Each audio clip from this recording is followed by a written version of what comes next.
കാര്യങ്ങളാണ്. ഇത് ഒരു വർഷമായി എം.ആർ. അജിത് കുമാറുമായി ബന്ധപ്പെട്ട റിപ്പോർട്ട് മുഖ്യമന്ത്രിയുടെ ടേബിളിൽ ഇരിക്കുന്നു, പുറത്തു വന്നില്ല. ഹേമ കമ്മിറ്റി റിപ്പോർട്ട് 3 വർഷത്തിന് മുകളിലായി സർക്കാരിന്റെ മുന്നിലിരിക്കുന്നു. അപ്പോൾ ഈ ഹേമ കമ്മിറ്റി റിപ്പോർട്ട് പൂഴ്ത്തിവെക്കുന്നതും സംസ്ഥാന സർക്കാരാണ്, ഈ അന്വേഷണ റിപ്പോർട്ട് പൂഴ്ത്തിവെക്കുന്ന സംസ്ഥാനം. മൊത്തത്തിലൊരു പൂഴ്ത്തിവെക്കൽ സർക്കാരായി രണ്ടാം പിണറായി സർക്കാർ മാറും. പക്ഷേ അത് മാത്രമാണോ കാരണം? അതല്ല, ഇത്തരത്തിൽ കൂടിക്കാഴ്ചയിലൂടെ എന്തെങ്കിലും അതിന് ധാരണ ഉണ്ടായിട്ടുണ്ടോ എന്നൊക്കെ തന്നെ. എന്തായാലും കേരള പോലീസ് നല്ല രീതിയിൽ പോകുമെന്നും അവരുടെ ധാർമ്മികമായ ഉത്തരവാദിത്തങ്ങൾ നിറവേറ്റുമെന്നും വിശ്വസിച്ച് മുന്നോട്ട് പോകാനേ സാധിക്കും. അതിനുള്ള ഉന്നതന്മാരെ സംരക്ഷിക്കുന്ന സർക്കാരിൻ്റെ നടപടികളിൽ ഒരു മാറ്റവും ഈ സർക്കാരിൽ നിന്ന് നമുക്ക് പ്രതീക്ഷിക്കേണ്ടതില്ല എന്ന് തന്നെയാണ്. അപ്പോൾ ഈ തൃശ്ശൂർ പൂരം കുളവാക്കിയത് സുരേഷ് ഗോപിയാണ് എന്ന തരത്തിലൊക്കെ വലിയ ആരോപണങ്ങൾ അപ്പുറത്ത് നിലനിൽക്കുന്നു. അപ്പോൾ കേരള സർക്കാരിൻ്റെ അറിവോടുകൂടിയായിരുന്നു ഈ തൃശ്ശൂരിൻ്റെ ഈ പറഞ്ഞ പോലെ കേരളത്തിലെ ഈ പറഞ്ഞ പോലെ എയർപോർട്ടുകളിൽ വഴി നടക്കുന്ന സ്വർണ്ണക്കള്ളക്കടത്തുമായി ബന്ധപ്പെട്ടുള്ള കേസുകളിലൊക്കെ തന്നെയും കസ്റ്റംസിന് റിപ്പോർട്ട് ചെയ്യേണ്ട കേസുകൾ പോലും ഈ കളമശ്ശേരിയിൽ ഒരു പോലീസ് സ്റ്റേഷനിൽ ഒരു കോഫി വെൻഡിംഗ് മെഷീൻ വെച്ചതിന്റെ പേരിൽ രഘു എന്ന് പറയുന്ന ഒരു സാധാ കോൺസ്റ്റബിളെ പിരിച്ചുവിട്ട കേരള പോലീസാണ്. അതിന് നടപടിയെടുക്കാൻ കഴിയില്ല. ഈ സാധാരണക്കാരായ ജനങ്ങൾ ആരെയാണ് വിശ്വസിക്കുന്നത്? നമസ്കാരം, ലോ പോയിന്റിലേക്ക് സ്വാഗതം. ഇന്ന് നമ്മളോടൊപ്പം ഉള്ളത് അഡ്വക്കേറ്റ് വിഷ്ണു വിജയനാണ്. നമസ്കാരം. കേരള പോലീസിൽ വലിയ വിവാദങ്ങൾ കത്തുകയാണ്. കേരളത്തിലെ ഉന്നത ഉദ്യോഗസ്ഥരൊക്കെ രാഷ്ട്രീയ പിടിയാളുകളായി പോകുന്നു എന്നാണ് എം.ആർ. അജിത് കുമാർ RSS നേതാക്കന്മാരെ കണ്ടതൊക്കെ വലിയ രീതിയിലുള്ള വിവാദമാണ്. പക്ഷേ ഇത്തരത്തിലുള്ള ഉദ്യോഗസ്ഥരെയൊക്കെ സർക്കാർ സംരക്ഷിച്ചു പോകുന്ന തരത്തിലാണ് അവരുടെ നടപടികളും മുന്നോട്ട് പോകുന്നത്. എന്താണ് ഈ ഉന്നത ഉദ്യോഗസ്ഥർക്ക് അല്ലെങ്കിൽ പോലീസ് ഉദ്യോഗസ്ഥർക്ക് ഇത്തരത്തിൽ രാഷ്ട്രീയ ഇടപെടലുകൾ നടത്താൻ നമ്മുടെ നിയമം അനുവദിക്കുന്നുണ്ട്? രാഷ്ട്രീയ ഇടപെടൽ നടത്താൻ യാതൊരു തരത്തിലും നിയമം അനുവദിക്കുന്നില്ല. അതാണ് അതിൻ്റെ ശരി. കാരണം പോലീസ് സംബന്ധിച്ചിടത്തോളം പോലീസ് എന്ന് പറയുന്നത് അതായത് മുഴുവൻ ജനങ്ങൾക്ക് വേണ്ടിയുള്ള ജനങ്ങളുടെ ക്രമസമാധാനവും അതല്ലെങ്കിൽ ജനങ്ങളുടെ സ്വത്തിനും ജീവനും സംരക്ഷണം ഏർപ്പെടുത്തേണ്ട ഒരു ബോഡിയാണ് പോലീസ് എന്ന് പറയുന്നത്. അതുകൊണ്ട് തന്നെയും ഒരു പോലീസുകാരനെ സംബന്ധിച്ചിടത്തോളം ഒരു രാഷ്ട്രീയ പ്രവർത്തനം നടത്തുവാനോ രാഷ്ട്രീയ ഇടപെടൽ നടത്തുവാനോ ഒരിക്കലും നിയമം അനുവദിക്കുന്നില്ല. ഓക്കെ, അപ്പോൾ ഈ എം.ആർ. അജിത് കുമാറിനെതിരെ എന്ത് നിയമ നടപടിയാണ് സാധാരണഗതിയിൽ നിയമപരമായി വരേണ്ടത്? എം.ആർ. അജിത് കുമാറിൻ്റെ വിഷയത്തിൽ അതിൽ നമ്മൾ മനസ്സിലാക്കേണ്ടിടത്തോളം എം.ആർ. അജിത് കുമാർ ഈ പറയുന്ന രീതിയിൽ തൃശ്ശൂരിൽ RSSൻ്റെ ക്യാമ്പിൽ ദത്താത്രേയ ഹോസാബാലെ എന്ന് പറയുന്ന RSSൻ്റെ ജനറൽ സെക്രട്ടറിയുമായി ചർച്ച നടത്തി എന്നുള്ളതാണ് ആരോപണം. ആ ആരോപണം നമ്മൾ പരിശോധിക്കുമ്പോൾ കൃത്യമായി കേരളത്തിൻ്റെ ഇൻ്റലിജൻസ് എന്ത് ചെയ്തിട്ടുണ്ട്? ഈ കാര്യങ്ങൾ സ്പെഷ്യൽ ബ്രാഞ്ച് കണ്ടെത്തി മുഖ്യമന്ത്രിയുടെ അടുക്ക് എത്തിയിട്ടുണ്ട്. അപ്പോൾ അതിനുശേഷം പിന്നീട് കണ്ട സന്ദർശനങ്ങളെക്കുറിച്ചും കൃത്യമായിട്ടുള്ള ഇൻ്റലിജൻസ് റിപ്പോർട്ടുകൾ മുഖ്യമന്ത്രിയുടെ അടുക്ക് എത്തിയിട്ടുണ്ട്. അപ്പോൾ മുഖ്യമന്ത്രിയുടെ ഓഫീസ് കൃത്യമായി അറിഞ്ഞിട്ടുണ്ട് ഇത്തരത്തിൽ അദ്ദേഹത്തിൻ്റെ കീഴിലുള്ള ആഭ്യന്തര വകുപ്പ് മന്ത്രി എന്ന നിലയിൽ ആഭ്യന്തരം കൈകാളുന്ന മുഖ്യമന്ത്രിയുടെ കീഴിലുള്ള കേരളത്തിലെ ക്രമസമാധാനത്തിൻ്റെ ചുമതലയുള്ള ADGP ഇത്തരത്തിൽ സന്ദർശനം നടത്തിയിട്ടുണ്ട് എന്നുള്ള കൃത്യമായ വിവരം മുഖ്യമന്ത്രിയുടെ മുമ്പിൽ 1 വർഷം മുമ്പേ ഉണ്ട്. മുഖ്യമന്ത്രി എന്തുകൊണ്ടാണ് നടപടിയെടുക്കാത്തത് എന്ന കാരണം മുഖ്യമന്ത്രിയാണ് വ്യക്തമാക്കേണ്ടത്. കാരണം നമുക്കറിയാം, കേരളത്തെ സംബന്ധിച്ചിടത്തോളം നമ്മുടെ മുഖ്യമന്ത്രിയായാലും നമ്മുടെ LDFൻ്റെ ഗവൺമെൻറ്റാണ് കേരളം ഭരിക്കുന്നത്. അപ്പോൾ രാവിലെ മുതൽ വൈകുന്നേരം വരെ അവർ RSSനെതിരായിട്ടും അല്ലെങ്കിൽ RSSനെ ഈ പറയുന്ന രീതിയിൽ സമൂഹത്തിലുള്ള എല്ലാ RSS വൽക്കരണത്തിനെതിരായിട്ടും പ്രതികരിച്ചുകൊണ്ടിരിക്കുകയാണ്. അപ്പോൾ എന്തുകൊണ്ടാണ് ഈ വിഷയത്തിൽ മാത്രം ഒരു കൃത്യമായ നടപടികൾ അല്ലെങ്കിൽ എന്താണ് ഏതെങ്കിലും തരത്തിലുള്ള സർക്കാരിൻ്റെ ഔദ്യോഗികമായിട്ടുള്ള കാര്യങ്ങളുണ്ടോ? അതല്ലെങ്കിൽ സർക്കാർ ഏൽപ്പിച്ചിട്ടാണോ? അതല്ല അദ്ദേഹം വ്യക്തിപരമായി പോയി സന്ദർശിച്ചതാണോ? ആ കാര്യങ്ങളെക്കുറിച്ച് വ്യക്തമാക്കേണ്ടത് ആഭ്യന്തരമന്ത്രി വകുപ്പ് കൂടിയായിട്ടുള്ള മുഖ്യമന്ത്രിയാണ്. പക്ഷേ അതിൽ യാതൊരു വിധമായ നടപടിയും ഉണ്ടാകുന്നില്ല എന്നുള്ളതാണല്ലോ സത്യം.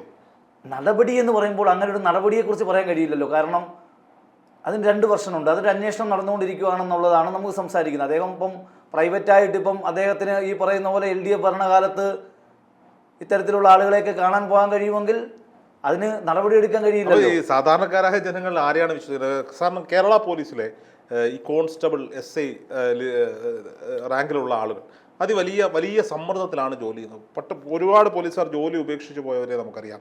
ഒരുപാട് ആളുകൾ ആത്മഹത്യ ചെയ്ത കാര്യങ്ങൾ നമുക്കറിയാം. അപ്പോൾ സ്വാഭാവികമായും കേരള പോലീസ് സേനയ്ക്കുള്ളിൽ പലതും ഇത്തരത്തിൽ ചീഞ്ഞ് നാറുന്നുണ്ട് എന്ന് വേണ്ടി സാധാരണക്കാർ മനസ്സിലാക്കാൻ.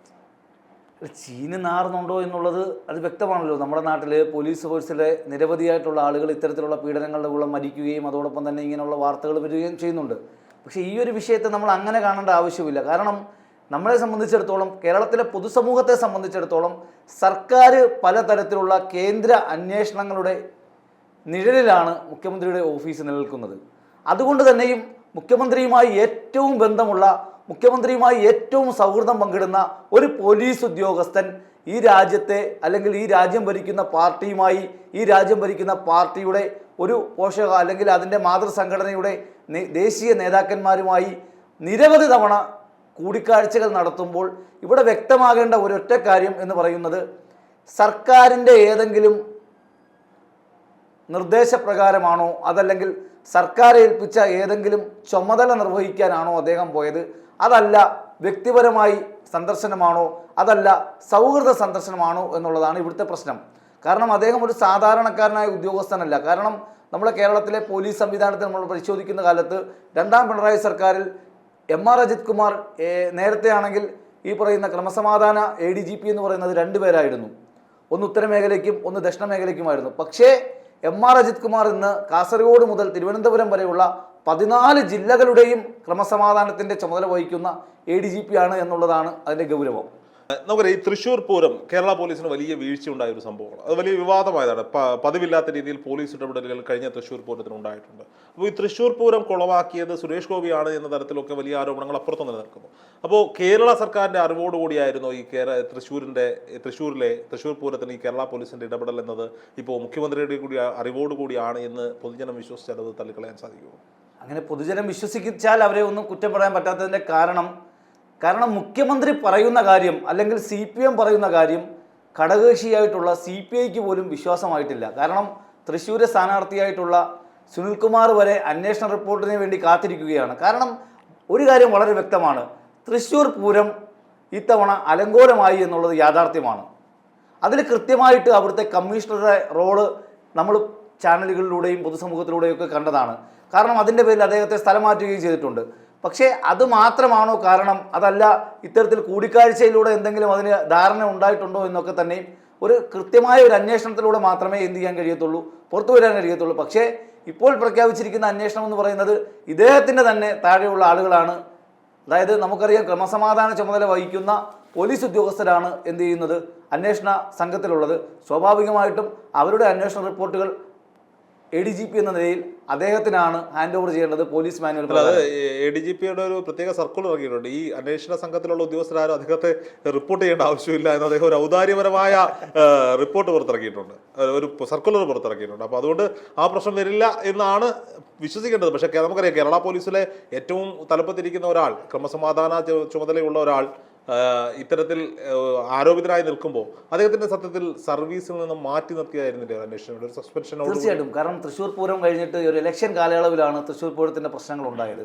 കാരണം ഇത്രയും കാലമായിട്ടും അതിൻ്റെ അന്വേഷണ റിപ്പോർട്ട് പുറത്തു വരാത്തതും അല്ലെ എന്താണ് അതിൻ്റെ കാരണമെന്നുള്ളതിനെ കുറിച്ച് പുറത്തു വരാത്തത് പൊതുസമൂഹത്തെ സംബന്ധിച്ചിടത്തോളം വലിയ സംശയങ്ങളാണ്. ഇത് 1 വർഷമായി എം.ആർ. അജിത് കുമാറുമായി ബന്ധപ്പെട്ട റിപ്പോർട്ട് മുഖ്യമന്ത്രിയുടെ ടേബിളിൽ ഇരിക്കുന്നു, പുറത്തു വന്നില്ല. ഹേമ കമ്മിറ്റി റിപ്പോർട്ട് 3 വർഷത്തിന് മുകളിലായി സർക്കാരിന്റെ മുന്നിലിരിക്കുന്നു. ഇപ്പോൾ ഈ ഹേമ കമ്മിറ്റി റിപ്പോർട്ട് പൂഴ്ത്തിവെക്കുന്നതും സംസ്ഥാന സർക്കാരാണ്, ഈ അന്വേഷണ റിപ്പോർട്ടും പൂഴ്ത്തിവെക്കുന്നത് സംസ്ഥാനം. മൊത്തത്തിലൊരു പൂഴ്ത്തിവെക്കൽ സർക്കാരായി രണ്ടാം പിണറായി സർക്കാർ മാറുന്നു. ആർക്ക് വേണ്ടിയിട്ടാണ് ഇത്? നാട്ടിലെ ഉന്നതന്മാർക്ക് വേണ്ടിയിട്ടാണ്. അപ്പോൾ സാധാരണക്കാർക്ക് എന്ത് നീതിയാണ് ഇവിടെ ലഭിക്കുക?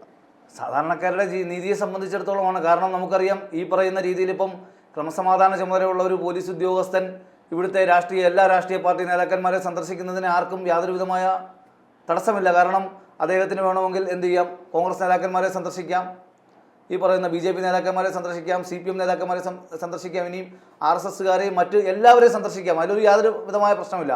പക്ഷേ അദ്ദേഹത്തിൻ്റെ ഔദ്യോഗിക വാഹനം ഒഴിവാക്കി അദ്ദേഹം ഒരു ഹോട്ടലിൽ ആ വാഹനം അദ്ദേഹം തന്നെ പറയുന്ന രീതിയിൽ ഉപേക്ഷിച്ച് മറ്റൊരാളുടെ വാഹനത്തിൽ കയറി സ്വകാര്യ സന്ദർശനത്തിന് പോകുന്നതിനെയാണ് ഇവിടുത്തെ പൊതുസമൂഹം സംശയത്തിൽ നടത്തുന്നത്. അപ്പോൾ ഇവിടുത്തെ ജനങ്ങളെ സംബന്ധിച്ചിടത്തോളം നമ്മൾ കേരളത്തിൻ്റെ പ്രത്യേക സാഹചര്യത്തിൽ നമ്മൾ പരിശോധിക്കുമ്പോൾ ഇപ്പോൾ ഇടതുപക്ഷത്ത് നിന്ന് വന്ന CPMൻ്റെ തന്നെ ഒരു പാർലമെന്ററി പാർട്ടിയുടെ MLA ആണ് ഈ ആരോപണങ്ങൾ ആദ്യം പുറത്തുവിടുന്നത്. അതിനുശേഷമാണ് പ്രതിപക്ഷ നേതാവ് ഈ വിഷയങ്ങൾ ഏറ്റെടുക്കുന്നത്. അപ്പോൾ ആ ആരോപണങ്ങൾ ഉന്നയിച്ച ഘട്ടത്തിൽ തന്നെ ഈ പറയുന്ന രീതിയിൽ ഒരു വലിയ സമൂഹം വളരെ ഭയത്തോടു കൂടിയും ഒരു അരാഷ്ട്രീയവൽക്കരിക്കപ്പെടുന്നുണ്ടോ എന്ന് കൂടി നമ്മൾ മനസ്സിലാക്കണം. കാരണം കേരളത്തിൽ, അതായത് ഭരിക്കുന്നത് CPM ആണ്, പ്രതിപക്ഷത്ത് UDF ആണ്. ഇവിടെ ഒരൊറ്റ MLAമാർ പോലും ഈ പറയുന്ന BJPയെ സംബന്ധിച്ചിടത്തോളമോ അല്ലെങ്കിൽ ഈ സംഘടനകളെ സംബന്ധിച്ചിടത്തോളം ഇല്ല. ഭരണത്തിൽ അവർക്ക് യാതൊരു വിധമായ പങ്കാളിത്തവുമില്ല. അപ്പോൾ ആ ഒരു സാഹചര്യത്തിൽ പോലും ഈ കേരളത്തിലെ ഏറ്റവും ഉന്നതനായിട്ടുള്ള ക്രമസമാധാന ചുമതല വഹിക്കുന്ന ഒരു പോലീസ് ഉദ്യോഗസ്ഥൻ നിരന്തരമായി ഇത്തരത്തിൽ കാണുമ്പോൾ സാധാരണക്കാർ വളരെ നിരാശരാണ്. അപ്പൊ എന്തായാലും ഈ പൂഴ്ത്തിവെക്കപ്പെട്ട റിപ്പോർട്ടുകൾ ഇപ്പൊ ഹേമ കമ്മിറ്റി റിപ്പോർട്ടിൽ കോടതിയുടെ ഇടപെടൽ ഉണ്ടാകുന്നു. അതായത് ഈ ആരോപണ വിധേയരായി നിൽക്കുന്ന ആളുകളെയും ആരോപണം ഉന്നയിച്ചവരെയും അന്വേഷണത്തിന്റെ പ്രത്യേക സംഘത്തെ നിയമിച്ചിട്ടുണ്ട്.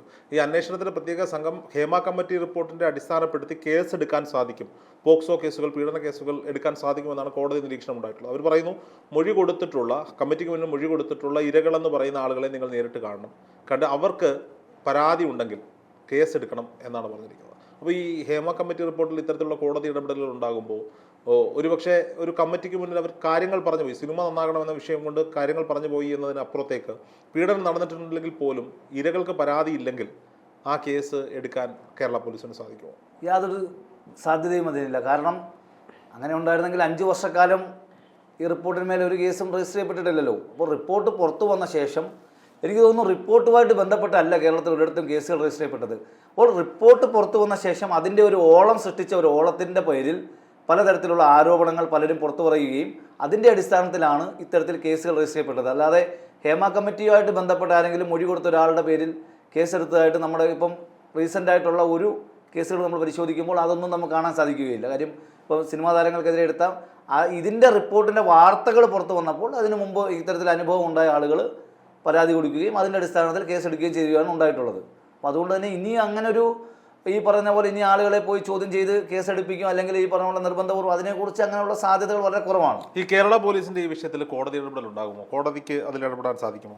തീർച്ചയായിട്ടും ഇടപെടാൻ സാധിക്കും. കാരണം കോടതിക്ക് ഈ പറയുന്ന ലോ ഓഫ് ദ ലാൻഡ് എന്ന നിലയിൽ കോടതിക്ക് കേരളത്തിലെ പൗരൻ്റെ ഈ പറയുന്ന ജീവനും സ്വത്തിനുമൊക്കെ സംരക്ഷണം നൽകേണ്ട പോലീസ് ഉദ്യോഗസ്ഥരുടെ അല്ലെങ്കിൽ ഇത്തരത്തിൽ കാര്യങ്ങൾ വരുമ്പോൾ സ്വാഭാവികമായിട്ട് ഒരു പക്ഷപാതം ഉണ്ടാകുന്നുണ്ടോ എന്നൊക്കെയുള്ള ചോദ്യങ്ങൾ വരുമ്പോൾ പല കേസുകളെക്കുറിച്ച് ഇപ്പം പുനരന്വേഷണ ആവശ്യങ്ങൾ ഉയർന്നിരിക്കുകയാണ്. കാര്യം മലപ്പുറം ജില്ലയിലൊക്കെ പല കേസുകളും, അതായത് ഈ പറഞ്ഞ പോലെ കേരളത്തിലെ ഈ പറഞ്ഞ പോലെ എയർപോർട്ടുകളിൽ വഴി നടക്കുന്ന സ്വർണ്ണക്കള്ളക്കടത്തുമായി ബന്ധപ്പെട്ടുള്ള കേസുകളിലൊക്കെ തന്നെയും കസ്റ്റംസിന് റിപ്പോർട്ട് ചെയ്യേണ്ട കേസുകൾ പോലും കസ്റ്റംസിന് റിപ്പോർട്ട് ചെയ്യാത്ത സാഹചര്യം ഉണ്ടായിരിക്കുന്നു. അത് തന്നെ പോലീസ് ഏറ്റെടുത്ത് ദുർബലമായ വകുപ്പുകൾ ചുമത്തുന്നു, ചില കേസുകളിൽ ചില ആളുകളെ ഉൾപ്പെടുത്തുന്നു, ചിലരെ ഒഴിവാക്കുന്നു എന്നുള്ള ആരോപണങ്ങൾ ഓരോന്നായി പുറത്തു വന്നുകൊണ്ടിരിക്കുകയാണ്. അപ്പോൾ അതുകൊണ്ട് തന്നെ അതൊക്കെ തന്നെയും ഇനി വരും ദിവസങ്ങളിൽ ആർക്കെങ്കിലും കോടതിയിലേക്ക് എത്തിച്ചാൽ ഉറപ്പായിട്ടും കോടതി എന്ത് ചെയ്യും, ഇടപെടുന്നതായിരിക്കും. ഈ കളമശ്ശേരിയിൽ ഒരു പോലീസ് സ്റ്റേഷനിൽ ഒരു കോഫി വെൻഡിങ് മെഷീൻ വെച്ചതിന്റെ പേരിൽ രഘു എന്ന് പറയുന്ന ഒരു സാധാ കോൺസ്റ്റബിളെ പിരിച്ചുവിട്ട കേരള പോലീസാണ് ഇത്തരത്തിൽ വലിയ ആരോപണങ്ങൾ, അതും ഭരണപക്ഷ MLA-മാർ തന്നെ ഉന്നയിക്കുന്ന വലിയ ആരോപണങ്ങളുള്ള ഉദ്യോഗസ്ഥരെ സംരക്ഷിക്കുന്നത്. ഇതൊരു ഇരട്ടത്താപ്പ് നയമല്ലേ? തീർച്ചയായിട്ടും അതിപ്പോൾ ജനങ്ങൾക്ക് തന്നെ ആ കാര്യങ്ങൾ മനസ്സിലായിട്ടുണ്ടല്ലോ. കാരണം ഇത്തരത്തിൽ അതായത് നമ്മൾ ഒരു കാര്യത്തിനെ സംബന്ധിച്ചിടത്തോളം ഒരു നിരപരാധിയെ ഒരു ആരോപണത്തിൻ്റെ പേരിൽ നമ്മൾ പുറത്താക്കണമെന്ന് പറയുന്നതിനകത്ത് യാതൊരു വിധമായ ന്യായീകരണവുമില്ല. പക്ഷേ നമ്മുടെ മുന്നിലുള്ള നിരവധിയായ തെളിവുകൾ, അതല്ല എങ്കിൽ നമ്മൾ നേരത്തെ ഇവിടെ സൂചിപ്പിച്ചതുപോലെ തന്നെ ഇതൊക്കെ തന്നെ റിപ്പോർട്ട് ചെയ്യാൻ വേണ്ടി, അതായത് ഒരു പോലീസിങ്ങിന് തന്നെ ഒരു സമാന്തരമായ സംവിധാനമാണ് ഈ പറഞ്ഞ പോലെ ഇൻ്റലിജൻസും അല്ലെങ്കിൽ ഈ പറഞ്ഞ സ്പെഷ്യൽ ബ്രാഞ്ചും ഒക്കെ തന്നെയും. അപ്പോൾ ഓരോ പോലീസുകാരെയും മോണിറ്റർ ചെയ്യപ്പെടുന്നുണ്ട്. അപ്പോൾ ഈ മോണിറ്റർ ചെയ്യപ്പെടുന്ന റിപ്പോർട്ടുകൾ കൃത്യമായിട്ട് ആഭ്യന്തര വകുപ്പിൻ്റെ കീഴിൽ എല്ലാ ദിവസവും വൈകുന്നേരം എത്തുന്നുണ്ട്. അപ്പോൾ ഇത്തരത്തിലുള്ള ഓരോരോ കാര്യങ്ങളും ഈ പറയുന്ന റിപ്പോർട്ടിംഗ് വരുമ്പോൾ അതിനെക്കുറിച്ച് അന്വേഷിക്കാനോ അതല്ലെങ്കിൽ അതിനെക്കുറിച്ചൊരു വിശദീകരണം ചോദിക്കുവാനോ ഒന്നും തന്നെയും നിലവിൽ ഈ പറയുന്ന കേസുകളിലോ ആരോപണങ്ങളിലോ ഒന്നും തന്നെയും തയ്യാറാകപ്പെട്ടിട്ടില്ല. അതുകൊണ്ട് തന്നെ നമ്മളെ സംബന്ധിച്ചിടത്തോളം ഇവിടെ താഴെ തട്ടിലുള്ള ഒരു പോലീസ് ഉദ്യോഗസ്ഥനായാലും അല്ലെങ്കിൽ പോലീസിൻ്റെ ഏറ്റവും ഉന്നതനായിരിക്കുന്ന ഉദ്യോഗസ്ഥരായാലും ആരിത്തരത്തിൽ ഇടപെട്ടാലും നാട്ടിലെ ജനങ്ങളെ സംബന്ധിച്ചിടത്തോളം അത് ആശങ്കയും പ്രയാസവും ഉണ്ടാകുന്ന കാര്യം തന്നെയാണ്. എന്തായാലും കേരള പോലീസ് നല്ല രീതിയിൽ പോകുമെന്നും അവരുടെ ധാർമ്മികമായ ഉത്തരവാദിത്തങ്ങൾ നിറവേറ്റുമെന്നും വിശ്വസിച്ച് മുന്നോട്ട് പോകാനേ സാധിക്കുള്ളൂ. അതിനുള്ള ഉന്നതന്മാരെ സംരക്ഷിക്കുന്ന സർക്കാരിൻ്റെ നടപടികളിൽ ഒരു മാറ്റവും ഈ സർക്കാരിൽ നിന്ന് നമുക്ക് പ്രതീക്ഷിക്കേണ്ടതില്ല എന്ന് തന്നെയാണ്.